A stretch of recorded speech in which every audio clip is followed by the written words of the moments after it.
दुनिया के अरबपतियों में शुमार यह व्यक्ति कभी पढ़ाई में काफी कमजोर हुआ करते थे।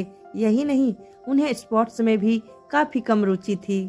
जिनका नाम रतन टाटा है।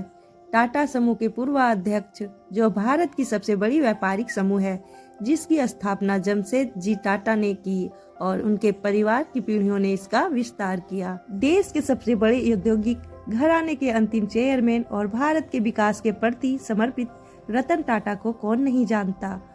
उनके जीवन के कुछ अनछुए पहलू हैं जिन्हें पीटर कासे ने अपनी किताब द स्टोरी ऑफ टाटा में समाहित किया है। इस किताब में उन्होंने टाटा समूह के रतन टाटा के जीवन के कुछ अनछुए पहलुओं को समाहित किया ही है।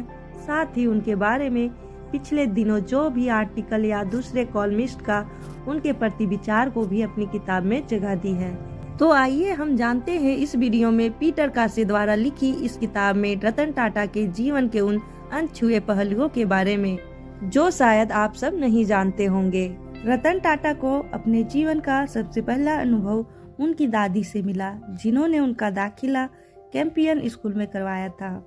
रतन टाटा के अनुसार इस किताब में बताया गया है कि इस स्कूल में स्पोर्ट्स को काफी महत्व दिया जाता था, लेकिन उन्हें स्पोर्ट्स में बेहद कम रुचि थी। उन्हें स्कूल में खेल कूद के बारे में ज्यादा कुछ याद नहीं है। हाँ, उन्हें यह बात याद है कि उनकी दादी के पास एक बड़ी पुरानी रोल्स रॉयस कार हुआ करती थी। वह उन्हें और उनके भाई को उसी कार से स्कूल भेजती थी, लेकिन उन दोनों भाई को उस कार में जाने में बहुत शर्म महसूस होती थी, इसलिए वे लोग अक्सर पैदल ही घर लौटते थे।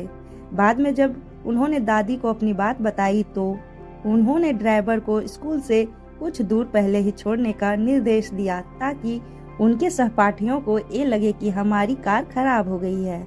इस किताब में बताया गया है कि रतन टाटा पढ़ाई में बहुत अच्छे नहीं थे। दूसरे बच्चों की तरह वे पढ़ने को लेकर उतने रोमांचित नहीं थे। रतन टाटा ने वर्ष 2010 में एक अंग्रेजी अखबार के दिए इंटरव्यू में कहा था कि पारसी समुदाय में अच्छी शिक्षा बेहद खास होती है, इसलिए समुदाय में बेहतर शिक्षा पर खास जोर दिया जाता था। स्कूल से आने के बाद आपको ट्यूशन जाना पसंद नहीं हो, फिर भी आपको जाना मजबूरी थी। वे कहते हैं कि मेरे लिए पढ़ाई का वह दौर बेहद कठिन था, लेकिन जब मैं पीछे मुड़कर देखता हूँ तो वह शिक्षा ही जिसकी बदौलत आज मैं इस मुकाम पर हूँ।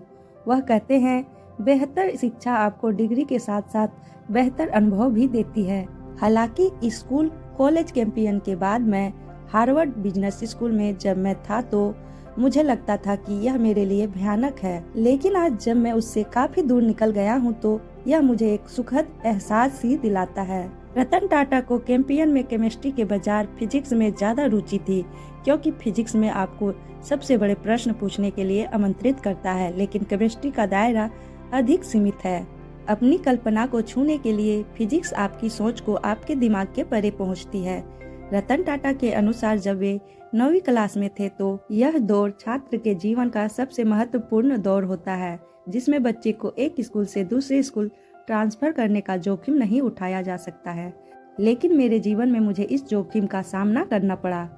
मुझे cathedral and John Connon school में ट्रांसफर कर दिया गया था, जो मुंबई में था। इस स्कूल में भारतीय उद्योग के बड़े बड़े नामी लोग के बच्चे पढ़ते थे। वर्ष 2009 में रतन टाटा ने कैथेड्रल के पूर्व छात्रों को संबोधित करने का मौका मिला। अपने संबोधन में उन्होंने ड्रीम इंडिया की बात कहा कि भारत एक ऐसा देश है जहां हर एक भारतीय को अपनी योग्यता के आधार पर चमकने का अवसर मिलता है। हमारे देश में आपको जीने और नेतृत्व करने की कोशिश करनी होगी, ना कि अपने धन और प्रसिद्धियां का दिखावा करने की। एक अंग्रेजी अखबार ने वर्ष 2011 में रतन टाटा के बारे में लिखा कि वे व्यापारिक समुदाय के कुछ वरिष्ठ सदस्यों में से हैं जो भव्य जीवन शैली में जीते हैं, लेकिन आश्चर्य की बात है कि वे गरीब के प्रति सहानुभूति रखते हैं और उनकी दशा सुधारने के प्रति चिंतित भी है।